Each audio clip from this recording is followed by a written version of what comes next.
Hello everyone, welcome to System Analysis and Design class. এটা হচ্ছে seventh সেমিস্টারের একটা সাবজেক্ট। আমরা এই সাবজেক্টে এর আগে একটা ক্লাস করেছি, মানে আমরা ফার্স্ট চ্যাপ্টারটা পড়েছিলাম। ফার্স্ট চ্যাপ্টারে এই পর্যন্ত আমরা পড়েছি। এখন আমরা বাকি অংশটা পড়ব। আজকে আমরা এই চ্যাপ্টারটা শেষ করব, যেহেতু আমাদের হাতে সময় খুব কম। তো ইন্টারডিপেন্ডেন্স হচ্ছে যখন কোনো সিস্টেমের উপাদান অন্য কোনো সিস্টেমের উপর নির্ভর করে, তখন তাকে ইন্টারডিপেন্ডেন্স বলে। অর্থাৎ একটা সিস্টেমের উপাদান যখন অন্য আরেকটা সিস্টেমের উপর, অন্য সাবসিস্টেমের উপর নির্ভর করে, তখন সেই যে নির্ভরশীলতা এটাকে বলা হয়ে থাকে ইন্টারডিপেন্ডেন্স। যেমন কম্পিউটার সফটওয়্যারের বিভিন্ন নির্ভরশীল, কম্পিউটার সফটওয়্যারের উপর নির্ভরশীল, অথবা কম্পিউটার সফটওয়্যারের উপর নির্ভরশীল, অথবা কম্পিউটার বিদ্যুতের উপর নির্ভরশীল। তাহলে এটি সত্য যে একটা সিস্টেম অবশ্যই অন্যান্য সাব সিস্টেম বা সাব উপাদান ছাড়া চলতে পারে না। মানে বলতেছে যে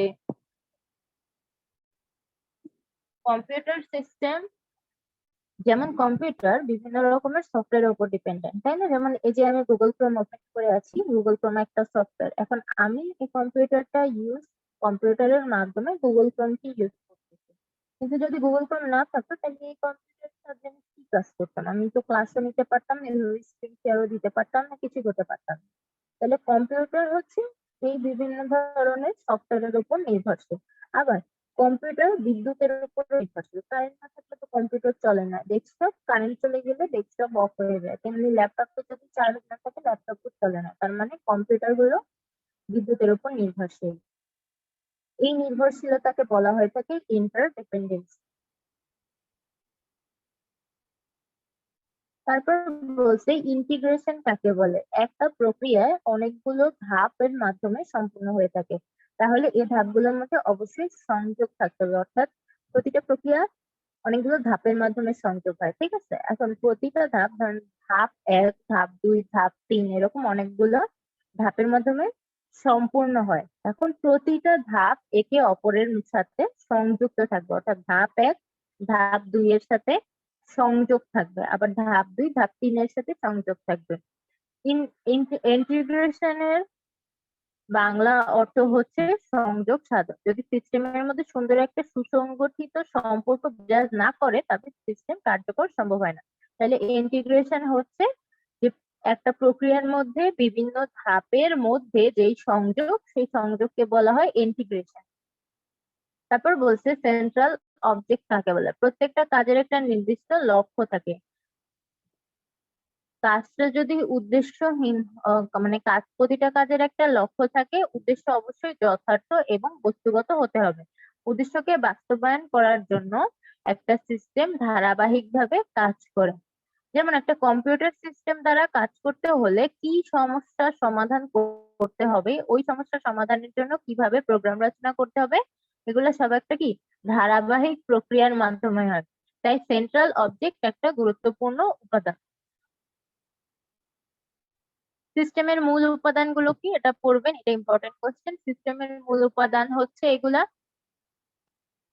যেমন ইনপুট আউটপুট, তারপর প্রসেসর, কন্ট্রোল, ফিডব্যাক, এনভায়রনমেন্ট এবং বাউন্ডারিজ এবং ইন্টারফেস। তার মানে সিস্টেমের প্রধান অংশ, মূল উপাদান, সরি, সিস্টেমের মূল উপাদান হচ্ছে এই 6টা: input output, processor, control, feedback, environment এবং বাউন্ডারিজ এবং ইন্টারফেস। তো এই প্রতিটা জিনিস, যে ইনপুট আউটপুট প্রসেসর, এগুলার আবার ব্যাখ্যা আছে, ঠিক আছে? ব্যাখ্যাটা এখানে পড়বেন। এই যে ইনপুট আউটপুটের একটা ছবি দিয়ে দিচ্ছে এই জায়গায়। একটা সিস্টেম পরিচালনার জন্য প্রয়োজন ইনপুট। ইনপুটই একটা সিস্টেমের খাদ্য, তাই না? এই যে কম্পিউটার, এই কম্পিউটারটা কখন চলবে, এই ল্যাপটপটা কখন চলবে? যখন আমি এখানে এটাকে অন করে এখানে এই যে গুগল ক্রোম ওপেন করলাম, জুম ওপেন করলাম, তারপর আপনাদের ক্লাস নিতেছি, এই যে আমি এই অ্যাপস গুলোর উপর যে ক্লিক করে ওপেন করলাম, এটাকে আমি কি দিলাম? ইনপুট দিলাম, তাই না? মাউসের সাহায্যে আমি ইনপুট দিলাম। তো ইনপুট হচ্ছে সিস্টেমের খাদ্য, কারণ আমি যদি ইনপুট না দেই, তাহলে তো এই সিস্টেমটা কাজ করবে না, সে চুপচাপ শুধু বসে থাকবে। যেমন কোনো দ্রব্য তৈরির জন্য যন্ত্রপাতির মধ্যে কাঁচামাল দিতে হয়, তেমনি কম্পিউটার প্রোগ্রামের জন্য দিতে হয় কিবোর্ড হতে ডেটা। আর এই ইনপুট প্রসেসিং হওয়ার পর সৃষ্টি হয় আউটপুট। তাহলে ইনপুট না দিলে আউটপুটও পাওয়া যায় না। Organization environment. প্রসেসর কি? প্রসেসর হচ্ছে সিস্টেমের একটা গুরুত্বপূর্ণ উপাদান, যে উপাদানের সাহায্যে ইনপুট হতে আউটপুট পাওয়া যায়। অর্থাৎ আমি এখান থেকে কিবোর্ড বা মাউসের সাহায্যে একটা ইনপুট দিলাম, তারপর আউটপুট পাবো। তো এই ইনপুট হতে যে আউটপুটটা আমি পাচ্ছি, এর মাঝখানে সাহায্য করে হচ্ছে প্রসেসর। একটা এটি একটি সাংগঠনিক উপাদান বা ইলেকট্রনিক কম্পোনেন্ট ডিভাইসকে বোঝায়। প্রসেসরের ছবি সেদিন কি আপনাদের দেখাইছিলাম না, অন্য কারো দেখাই? যাই হোক,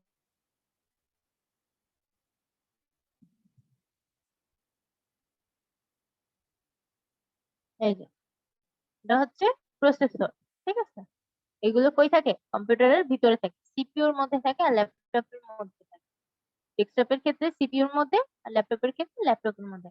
তো বলছে যে প্রসেসর হচ্ছে একটা ইলেকট্রনিক কম্পোনেন্ট, বা প্রসেসর বলতে একটা ইলেকট্রনিক কম্পোনেন্ট বা একটা ডিভাইস কে বোঝায়। এই দেখেন, এটা হচ্ছে কি একটা ইলেকট্রনিক কম্পোনেন্ট বা একটা ডিভাইস, ইলেকট্রনিক ডিভাইস গেল। কন্ট্রোল হচ্ছে সিস্টেমের একটা উপাদান যা পুরো সিস্টেমকে প্রসেস করে। এটা একটা সিদ্ধান্তমূলক উপাদান। কন্ট্রোলের কাজ কি? কন্ট্রোলের কাজ হচ্ছে প্রসেসরকে কন্ট্রোল করা, ইনপুট আউটপুট কন্ট্রোল করা, সবকিছুকে কন্ট্রোল করা, সিস্টেমকে সে কন্ট্রোল করে। তো গেল, তারপরে দেখেন open and close system. Open সিস্টেমের বৈশিষ্ট্য কি? এর আগে দেখেন ওপেন সিস্টেমটা কাকে বলে। যখন কোনো সিস্টেম বাহিরে বাহিরের পরিবেশের উপর নির্ভর করে, তখন সেই সিস্টেমটাকে আমরা বলি ওপেন সিস্টেম, বাহিরের পরিবেশের উপর। যেমন ই কমার্স টেকনোলজি, এখানে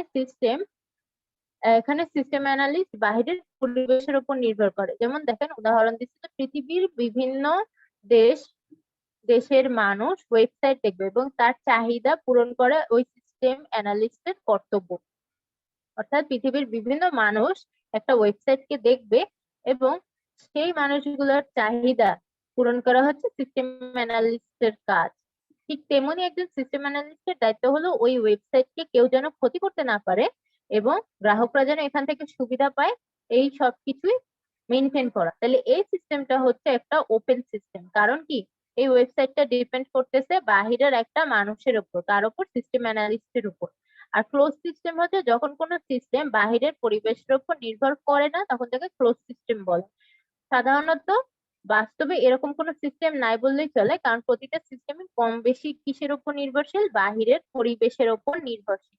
এই যে ওপেন সিস্টেমের একটা ছবি দিছে এখানে দেখেন, subject to known, known subject, and unknown input, unknown environment, তারপর অ্যাড ডিস্টারবেন্স। এগুলো সব হচ্ছে বাহিরের একটা, এই যে সাবজেক্ট টু নোন, এটা ডিপেন্ড করে বাহিরের একটা পরিবেশের নোনের উপর। আবার এনভায়রনমেন্টটা কি? আমি কি এনভায়রনমেন্টটা চিনি নাকি চিনি না? অর্থাৎ এনভায়রনমেন্টটা কি জানা নাকি অজানা, নোন নাকি আন, অর্থাৎ বাহিরের পরিবেশের উপর ডিপেন্ড করতেছে।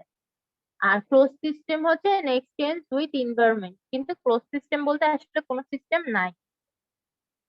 ওপেন সিস্টেমের বৈশিষ্ট্য হচ্ছে পাঁচটা। ওপেন সিস্টেম তাইলে কি বললাম? যে সিস্টেমটা বাহিরের পরিবেশের উপর নির্ভর করে, সেটা হচ্ছে ওপেন সিস্টেম। ওপেন সিস্টেমের বৈশিষ্ট্য হচ্ছে পাঁচটা।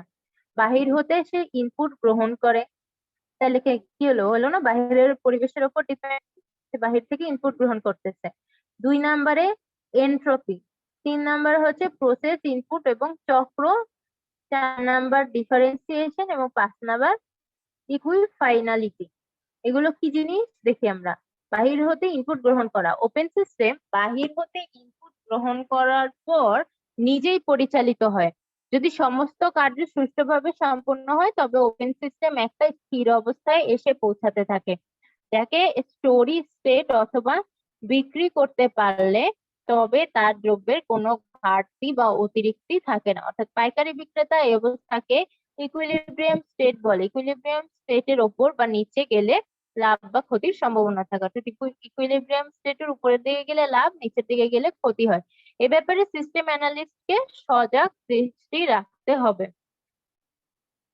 এনট্রপি কি? মাঝে মাঝে কোনো ওপেন সিস্টেমের ক্ষতির সম্ভাবনা দেখা যায়, যেমন ঠিক মতো যদি দ্রব্য উৎপাদন না হয় অথবা অতিরিক্ত বিদ্যুৎ খরচ হয়, এগুলা হচ্ছে কি একটা সিস্টেমের ক্ষতি, ফলে সমস্ত সিস্টেমের ওপর প্রভাব বিস্তার করে। কিন্তু এনট্রপি এমন একটা ওপেন সিস্টেমের বৈশিষ্ট্য যা অতিরিক্ত ক্ষতিকে বাধা প্রদান করে। এজন্য প্রয়োজন ইনপুট বাহির হতে সরবরাহ এবং প্রসেসিং সিস্টেমকে দরবদল করা। এর কাজ কি? এর কাজ হচ্ছে আমরা যে ইনপুট নিব সেটা বাহির হতে সরবরাহ করে এবং প্রসেস সিস্টেমকে দরবদল করে। তারপরে বলছে প্রসেস, আউটপুট এবং চক্র। একটা নির্দিষ্ট প্রক্রিয়ার মাধ্যমে ওপেন সিস্টেমে দ্রব্য উৎপাদন করা হয়। সেই চক্রটা, এই যে প্রসেসটা, এই প্রসেসটা একটা চক্রের উপর নির্ভরশীল। এই প্রক্রিয়াটা একটা প্রসেস বা চক্রের উপর নির্ভরশীল। ডিফারেন্সিয়েশন হচ্ছে ওপেন সিস্টেমের একটা বৈশিষ্ট্য। ডিফারেন্সিয়েশন, যখন কোনো সিস্টেম আবর্তিত হয় তখন সেখানে অবশ্যই নতুন নতুন কিছু চিন্তাধারা, বিকাশ, মতপার্থক্য, আবার নতুন টেকনোলজিরও বিবর্তন হতে পারে। কারণ বাহিরের জগৎ হচ্ছে ক্রমশ পরিবর্তনশীল, নতুন নতুন যত টেকনোলজি বের হচ্ছে। ডিফারেন্সিয়েশন মানে তো বুঝেন, পার্থক্য। তাহলে পার্থক্যটা কিসের? এখন একটা জিনিস আছে এবং পরবর্তীতে সেটার টেকনোলজিটা আপডেট হয়ে আরেক রকম হলো। এখন এই দুইটার মধ্যে, এখনের টেকনোলজি এবং পরবর্তীতে আপডেট টেকনোলজির মধ্যে যে পার্থক্য, এই পার্থক্যটা কি বলা হচ্ছে? ডিফারেন্সিয়েশন। ইকুইফাইনালিটি হচ্ছে ওপেন সিস্টেমের একটা বড় উদ্দেশ্য। তার উদ্দেশ্য বাস্তবায়ন হয়েছে কিনা তা পরীক্ষা করা এবং এই উদ্দেশ্য সাধনের জন্য কোন পথে যেতে হবে অথবা সিস্টেমের কি প্রবাহ পরিবর্তন করতে হবে তা একজন দক্ষ সিস্টেম অ্যানালিস্টের পবিত্র দায়িত্ব এবং কর্তব্য। এটা গেল কিসের? ওপেন সিস্টেমের বৈশিষ্ট্যগুলো গেল। এখন আসে ইনফরমেশন কত প্রকার এবং কি কি। ইনফরমেশন এখানে টোটাল মোট হচ্ছে 4টা প্রকার দিছে। একটা হচ্ছে স্ট্র্যাটেজিক ইনফরমেশন। ইনফরমেশন কাকে বলে আগে পড়ে আসছিলাম আমরা। কাকে বলে হচ্ছে ডেটাকে যখন প্রসেস করা হয় তখন সেটাকে ইনফরমেশন বলে। উপাত্ত বা ডেটাকে প্রসেস করা হলে তাকে তখন ইনফরমেশন বলা হয়, তখন তাকে ডেটা বলা হয় না। তার মানে প্রসেসকৃত উপাত্ত বা ডেটা হচ্ছে ইনফরমেশন। ইনফরমেশন প্রধানত 4 প্রকার। একটা হচ্ছে স্ট্র্যাটেজিক, একটা টেকনিক্যাল, একটা অপারেশনাল, আর একটা হচ্ছে স্ট্যাচুটরি।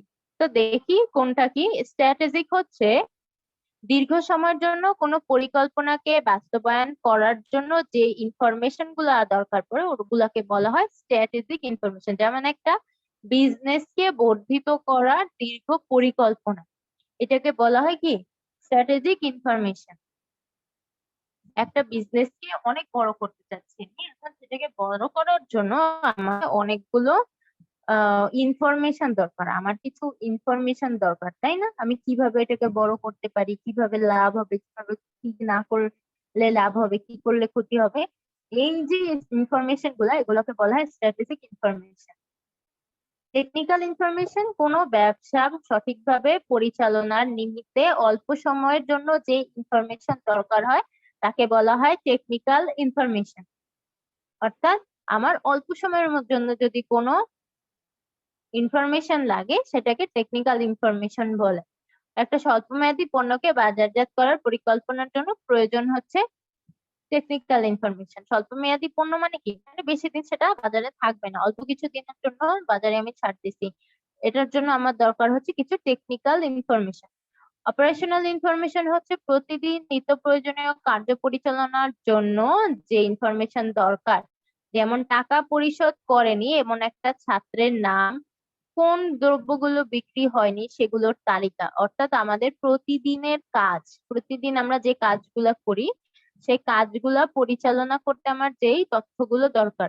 যেমন আমি প্রতিদিন ক্লাস নেই, তো আমার জানতে হবে যে আজকে কি ক্লাস আছে, আজকে রুটিনে রবিবারে আমার কি কি ক্লাস আছে, কাদের কাদের সাথে ক্লাস আছে, কে কে ক্লাসে আমার ক্লাসের স্টুডেন্ট কে কে, কে কে আসলো কে কে আসলো না, এই ইনফরমেশন গুলা হচ্ছে অপারেশনাল ইনফরমেশন, অর্থাৎ প্রতিদিনের নিত্য প্রয়োজনীয় কাজ করার জন্য আমার যে ইনফরমেশন দরকার। যেমন এই যে বললাম আমার আজকে কি কি ক্লাস আছে, সেই ক্লাসগুলো আমাকে নিতে হবে। তাহলে আমার প্রতিদিনের নিত্য প্রয়োজনীয় কাজ হচ্ছে ক্লাস নেওয়া। ক্লাস আমি কিভাবে নিব? একটা ইনফরমেশনের মাধ্যমে, যে এখন আমার কি ক্লাস আছে সেটার মাধ্যমে।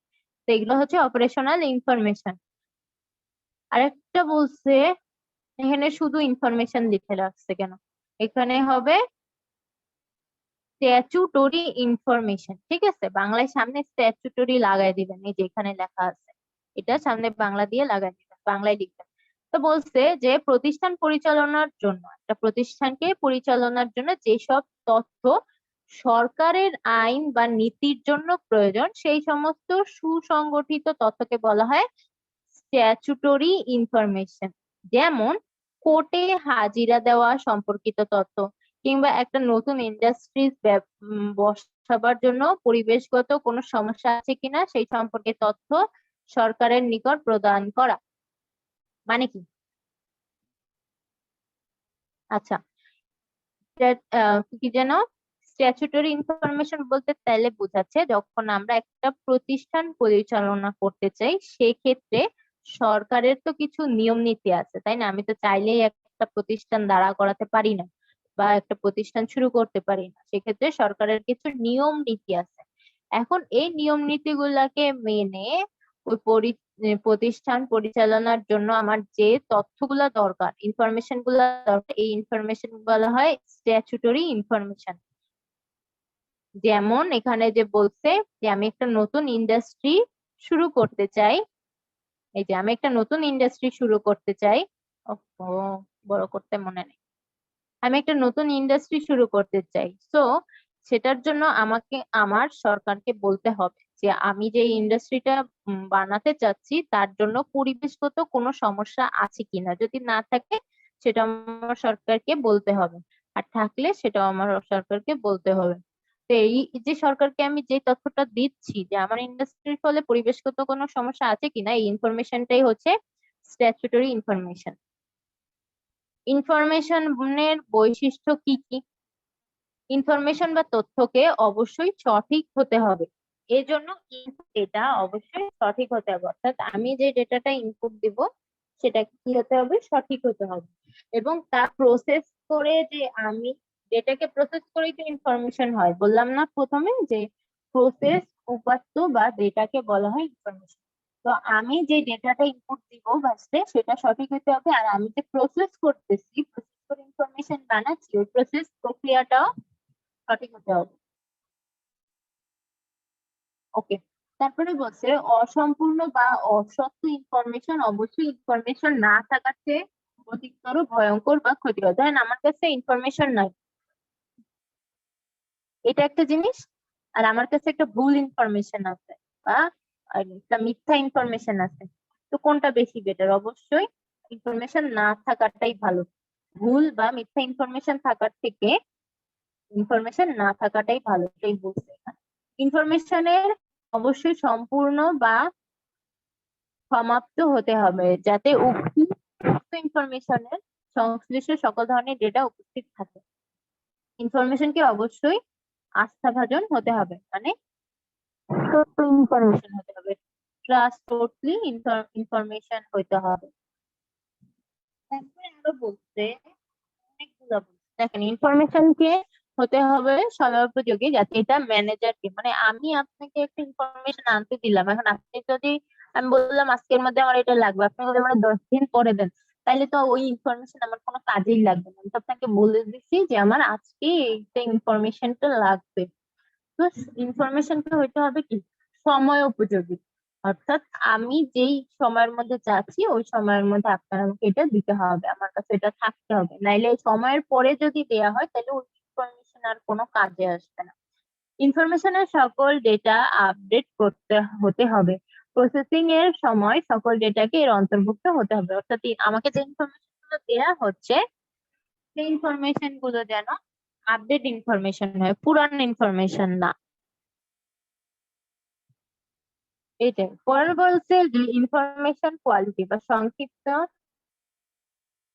একটা ইনফরমেশনের কোয়ালিটি কিভাবে আমি চেক করতে পারি যে ইনফরমেশনটা অ্যাকুরেট কিনা। ইনফরমেশন অ্যাকুরেট কিনা কিভাবে চেক করব? সঠিক ইনপুট দেওয়া হয়েছে কিনা আর প্রসেসিং রুলসটা ঠিক ছিল কিনা, ইনফরমেশন সমাপ্ত হয়েছে কিনা। কিভাবে বুঝবো যে সকল ডেটা এই ইনফরমেশনের মধ্যে আছে কিনা, সেটা চেক করে বুঝবো। ইনফরমেশনটা আস্থাভাজন কিনা সেটা কিভাবে বুঝবো? আনপ্লিজেন্ট ইনফরমেশনকে হাইড বা লুকানো যাবে না। অর্থাৎ কিছু ইনফরমেশন আছে যেটা মানুষকে বলা যায় না, কিন্তু সেটা বলতে হবে, লুকানো যাবে না। তার মানে যদি আমি লুকাই তাহলে সেটা আস্থাভাজন হবে না, আর যদি আমি না লুকাই বলে দিই তাহলে সেটা আস্থাভাজন ইনফরমেশন। তারপরে দেখেন কম্পিউটার বেসড ইনফরমেশন সিস্টেমের প্রয়োজনীয়তা। কম্পিউটার বেসড ইনফরমেশন কেন দরকার আমাদের? বিশাল আকৃতির প্রতিষ্ঠানের জন্য কম্পিউটার বেসড ইনফরমেশন সিস্টেম দরকার, কারণ বিশাল তথ্য ভান্ডার বা বিশাল কার্যক্রম অনুগতি হারে হাতে করে করা হচ্ছে কষ্টসাধ্য বা সময় সাপেক্ষ বা ব্যয়বহুল। এর মানে কি বলতেছে যে যখন একটা প্রতিষ্ঠান বড় হয় তখন আমাকে কি প্রশ্নটা হচ্ছে যে কম্পিউটারের মধ্যে আমরা ইনফরমেশন রাখি। এখন তো আমরা সব ইনফরমেশন কম্পিউটারের মধ্যে রাখি, হাতে কলমে তো লিখে লিখে রাখি না। তো কম্পিউটার বেসড ইনফরমেশন এগুলাই যেগুলো আমরা কম্পিউটারের মধ্যে স্টোর করে রাখি, হাতে কলমে না লিখে কম্পিউটারে স্টোর করে রাখি, সেই হচ্ছে কম্পিউটার বেসড ইনফরমেশন। তো এই ইনফরমেশন গুলোর প্রয়োজনীয়তা কি সেটা বলছে। যদি একটা বিশাল আকৃতির প্রতিষ্ঠান হয় সেই ক্ষেত্রে আমার ইনফরমেশন গুলো কম্পিউটারের মধ্যেই রাখতে হবে, ইনফরমেশন কম্পিউটার বেসড হতে হবে। কারণ একটা প্রতিষ্ঠান যদি বিশাল হয় তাহলে সেখানে তথ্য ভান্ডারও অনেক বেশি থাকবে, আর এত তথ্য তো আর আমি হাতে লিখে লিখে স্টোর করতে পারবো না। তারপর বলছে কম্পিউটার বেসড ইনফরমেশন এর ফলে একই তথ্য বারবার বিভিন্ন জায়গায় ব্যবহার করা যায় এবং দ্রুত সিদ্ধান্ত নেওয়া যায়।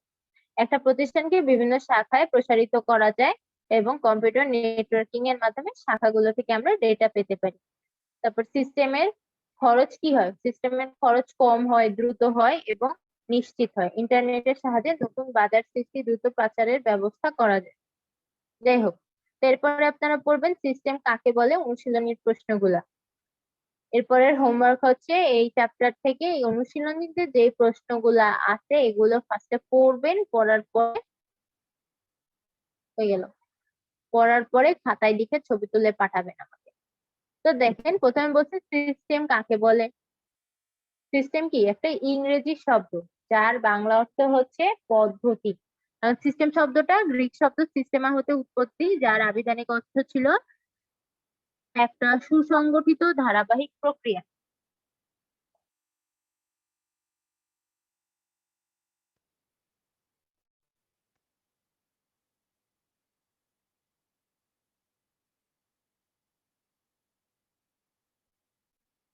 আচ্ছা, অর্থাৎ কোন কার্য সংগঠনের উপাদান সমূহের মধ্যে একটা ধারাবাহিক সম্পর্কই হচ্ছে সিস্টেম। অর্থাৎ কয়েকটা কাজ যেটা সংগঠিত হবে ধারাবাহিক ভাবে, এর মাঝখানে যে সম্পর্কটা সেটাই হচ্ছে একটা সিস্টেম। ইনফরমেশন সিস্টেম হচ্ছে ইনফরমেশন একটা বিশেষ ধরনের কর্মপদ্ধতি, অর্থাৎ কাজের একটা বিশেষ ধরনের পদ্ধতি। আর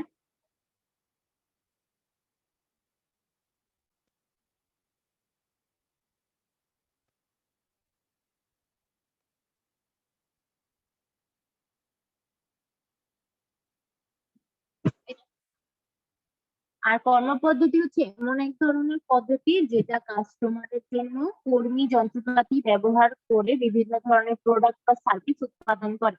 সুতরাং ইনফরমেশন সিস্টেম হলো হলো এমন এক ধরনের পদ্ধতি যে অ্যাক্টিভিটিস প্রসেসিং এর কাজটাকে উন্নত করে। এগুলো সব পড়াইছি, ভিতরেই পড়াইছি যে সিস্টেম ইন্টিগ্রেশন কাকে বলে, সিস্টেম ইন্টারডিপেন্ডেন্সি কি, সিস্টেমের উপাদান গুলা কি, এই যে একটু আগে পড়ে আসছি input output processor control feedback environment boundary interface, এগুলোর ব্যাখ্যা বইয়ের মধ্যে দিয়ে পড়বেন, ঠিক আছে? তারপর বলছে সিস্টেম ওপেন সিস্টেমের বৈশিষ্ট্য কি, এটাও এইমাত্র পড়ছি। ইনফরমেশন কত প্রকার, এটা এইমাত্র বললাম যে strategical information, technical information, operational information আর হচ্ছে স্ট্যাচুটরি ইনফরমেশন। এই প্রতিটা ইনফরমেশন আবার কাকে বলে সেটাও আমরা পড়ছি। প্রতিষ্ঠানের ম্যানেজমেন্টকে কয়টা লেভেলে ভাগ করা হয়েছে? প্রতিষ্ঠানের ম্যানেজমেন্টকে তিনটা স্তরে ভাগ করা হয়। একটা হচ্ছে নিম্ন স্তর, মধ্যম স্তর আর হচ্ছে উচ্চ স্তর। ক্লোজ সিস্টেম বলতে কি বোঝায়? ক্লোজ সিস্টেম বলতে বোঝায় যে সিস্টেম, যে আমরা একটু আগে বললাম না, ক্লোজ সিস্টেম হচ্ছে যেটা বাহিরের পরিবেশের ওপর নির্ভর করে না, সেটা হচ্ছে ক্লোজ সিস্টেম। আর যে সিস্টেম বাহিরের পরিবেশের ওপর নির্ভর করে তাকে বলা হয়ে থাকে ওপেন সিস্টেম।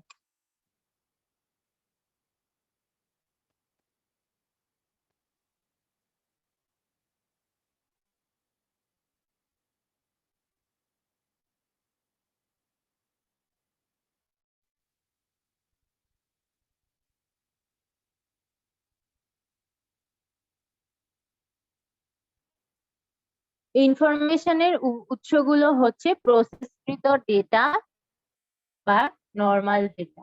ঠিক আছে, উপাত্ত মানেও ডেটা আর ডেটা মানে তো ডেটা।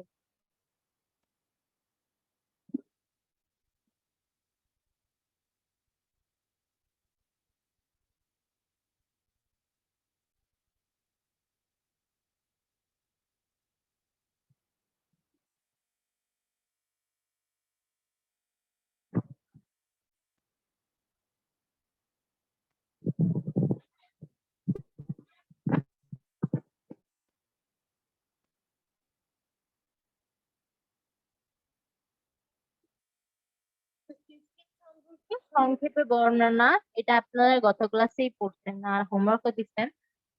ধরনের সিস্টেম ইনফরমেশন সিস্টেমে থাকতে পারে, সিস্টেমের বৈশিষ্ট্য, তারপরে আছে ম্যানেজমেন্ট লেভেলের ওপর ভিত্তি করে ইনফরমেশন কয়টা ক্যাটাগরিতে ভাগ করা যায়। তারপর বলছে ইনফরমেশনের গুণাবলী কি কি, এগুলো আমরা পড়ছি একটু আগে।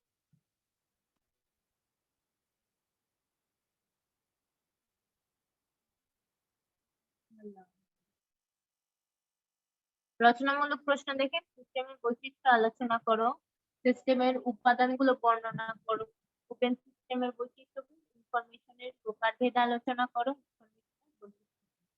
কম্পিউটার বেসড ইনফরমেশন সিস্টেমের প্রয়োজনীয়তা কি, ইনফরমেশন এবং সিস্টেম এবং ইনফরমেশনের মধ্যে পার্থক্য।